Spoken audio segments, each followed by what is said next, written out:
Well guys, if you're anything like me, and I'm sure at least a few of you watching this video are, there were way the hell too many games revealed last week, too many demos to download, too many trailers to recall off the top of my brain, for different titles that some people have been looking forward to, titles we didn't even know were coming, and of course certain things that I'm pretty sure nobody's going to be interested in playing. But hey, I mean, time will tell what value there is in these showcases moving forward. At the end of the day, I think that this is a win.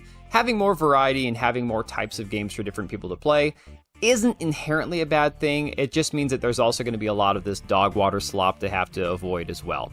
That being said, the week started off with the Sony State of Play, which some people were hyped about. I'm not going to go rushing out buying a PlayStation for one or two console exclusives. I'm a PC first player. I'm sticking with PC, so hey, Sony fanboys, enjoy the Wolverine game, I guess. I have no interest in it.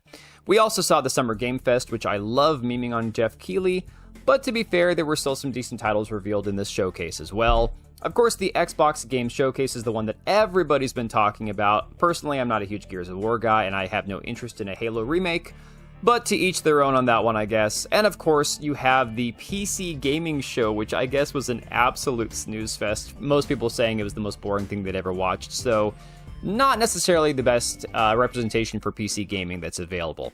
But going back to the Summer Game Fest, one of the games that a lot of people have been talking about that just released a free demo of their prologue is from Panache Digital Games, a game called 1666 Amsterdam. Now, apparently I am so much of a fake gamer and a normie that I had never even heard of this game, despite the fact that this game has been talked about, hyped up for about the last decade or so.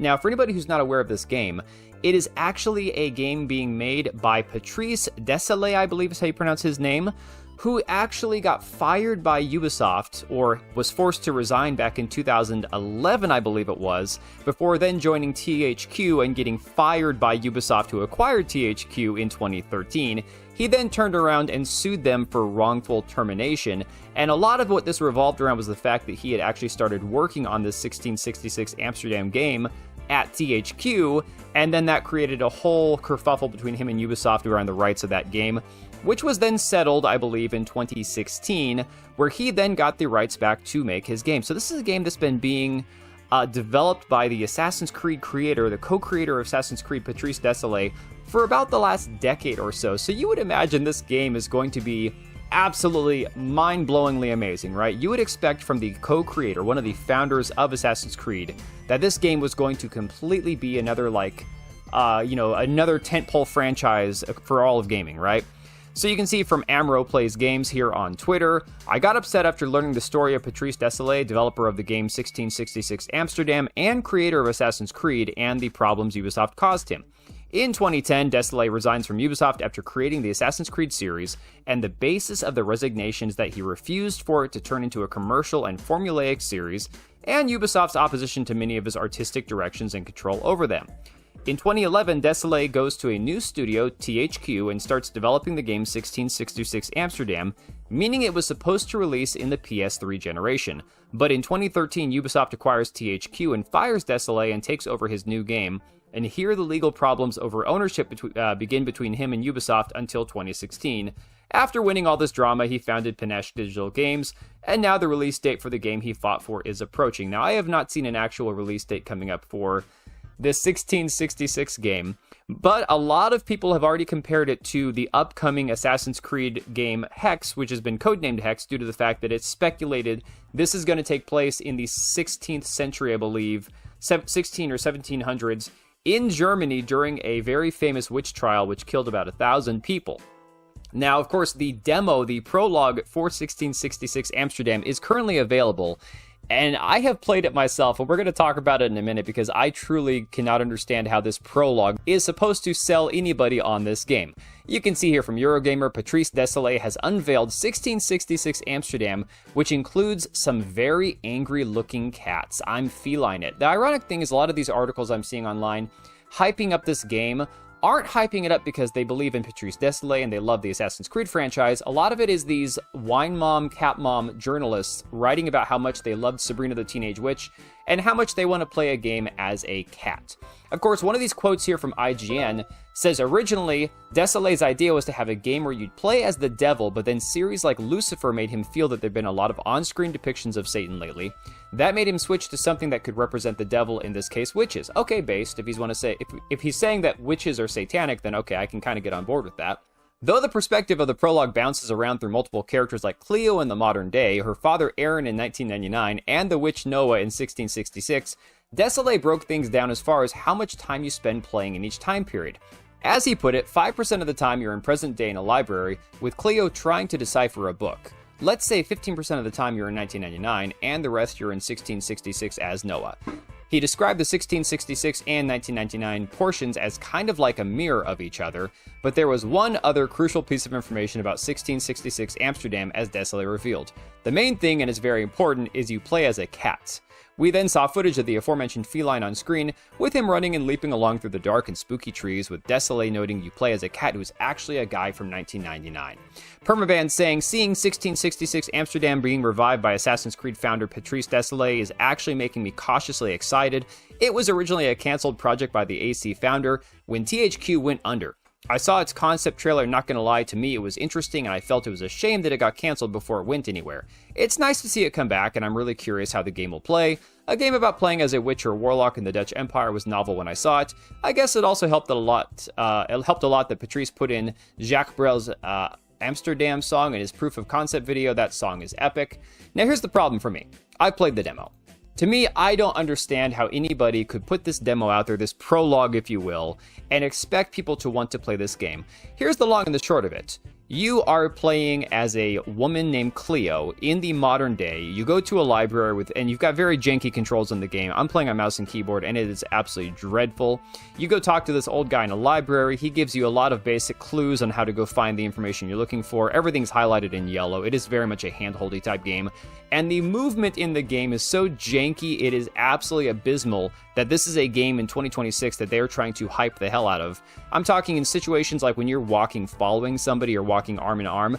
The two characters move as one, so literally I'm talking, it's like you're just kind of spinning in circles arm in arm with this other person. It is ridiculous looking. The movement is janky, the camera is janky, it's so bad it's not even funny.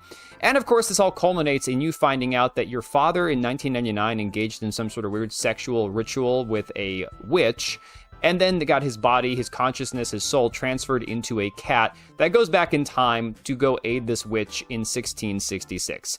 Now, the one thing I will say about this game, it already blew the doors off of 1348X Voto's demo that came out earlier this year. 1666 Amsterdam has 8,184 people who checked it out at its peak 3 days ago when the demo released, whereas 1348X Voto only had 167 people try the demo before the game released and fell flat on its face. So you would say that that's at least a sign of interest in a game, whereas a game like X Voto, nobody was interested in other than like social media clicks and, you know, virtue signaling and all that. But when you actually go to the Steam reviews for the prologue for 1666, it is very much everything that I've explained in this video about the prologue, about the demo, and worse, because for some people it's not just the story, it's not just the camera angles, it's the sheer execution of this game, it's the performance of this game. I mean, for me, the shaders took forever to load, the prologue was 15 gigabytes. But of course you can see from Larmoth here on Steam reviews, it says nothing ruins a good historical fantasy game like then adding in an unnecessary modern day segment, and this demo is 90% modern day segment, which doesn't excite me for the game's direction. A game about witches in 1600s Amsterdam doesn't need a time traveling talking cat from the modern day, and it doesn't need a second modern day plotline where the daughter of the time-traveling talking cat reads his diary. Just tell us Noah's story, the rest is an uninteresting side story that adds nothing and subtracts everything. Another person saying a mature game about a witch with her own cat. It was an immediate 10 out of 10 for me because it's one of my favorite themes for anything, and the moment I heard the cat, it ruined everything. I expected we'd get some serious version of Salem from Sabrina the Teenage Witch from the 90s, both in voice and personality. No, what we get is something taken out of a teenage Netflix show. Voice and personality of the cat completely ruins everything about this game. Bad and infantile dialogues, awful voice acting. I honestly expect to hear some cringe jokes from the cat down the road to lighten the mood or something. Another person says, not talking about story or the world, which wasn't really in this demo, but for me, that plays most games with mouse and keyboard. I have to strongly recommend to work on the mouse controls. At the moment, it feels really really bad to play, and I think it'll be a bigger problem in the fights, which were not included in the demo. Oh, that's the craziest part. This game doesn't even have any combat in it as far as the prologue goes. It is literally just a walking simulator. You walk around arm in arm with a couple different characters, play as the cat, you press spacebar to jump from one thing to the next, and that is it. And this game is supposedly going to have combat in it. Another person says, hi developers, first of all, I understand that this game is being made with a limited budget and a small team. Art direction of the witch sequences isn't bad. I disagree, actually. It reminded me very much of like the Power of One, Power of Two, Power of Many from Star Wars, that really cringe show that came out. That said, the demo would definitely discourage someone from buying the game. About 50% of it consists of searching for books in a library using the same awkward animation over and over, while the rest is mostly dialogue and cinematics. If the final game's voice acting is going to be of this quality, the guy literally sounds like he sat on a leather couch and recorded into voice memos, and if it keeps this strange walking animation where characters move arm in arm while offering even less gameplay than Life is Strange, then I think your game could end up like 1348X Voto. I believe there's still enough time to rethink some of these decisions and make the game far more engaging before release. To be honest, I think the only way to make this game more engaging is to make a completely different game. But just like you'd expect from the media, because once again, this is a game that should appeal to these wine mom, these cat moms who write for games outlets, 1666 Amsterdam's prologue is taking a beating from Steam commenters. That just seems unfair.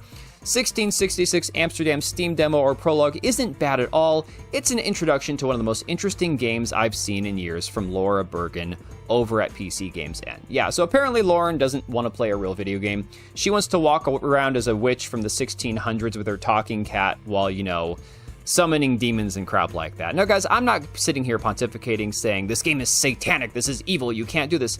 I'm just commenting on the fact that this seems to be a game that's meant for a specific demographic of people, and to be honest, I don't think those people actually show up and play video games, so I don't know what Patrice Désilets was thinking with this game. I feel like at some point the direction had to have changed. I can't grasp how the co-creator of the Assassin's Creed franchise that created this rich, vibrant world with all this political intrigue and all this subtext about opposing forces fighting for control behind the scenes, to where now we're playing a witch in Amsterdam who's talking to a cat from 1999 whose daughter is in the modern era. I'm sorry. This one to me just seems like too much of a stretch. I played the demo. It was awful. I can't understand people actually saying this thing is good, but maybe I'm being too critical. Let me know what you guys think in the comments down below. I will catch you guys on the next one. And while you're here, make sure to hit like and subscribe to both my YouTube channels. Check out minimaleffort.shop for loose leaf tea, news, and merchandise.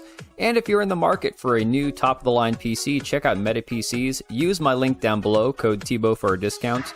And of course, Instant Gaming as well for all the top-selling games on the market at a massive discount. Thanks for watching and catch you guys on the next one.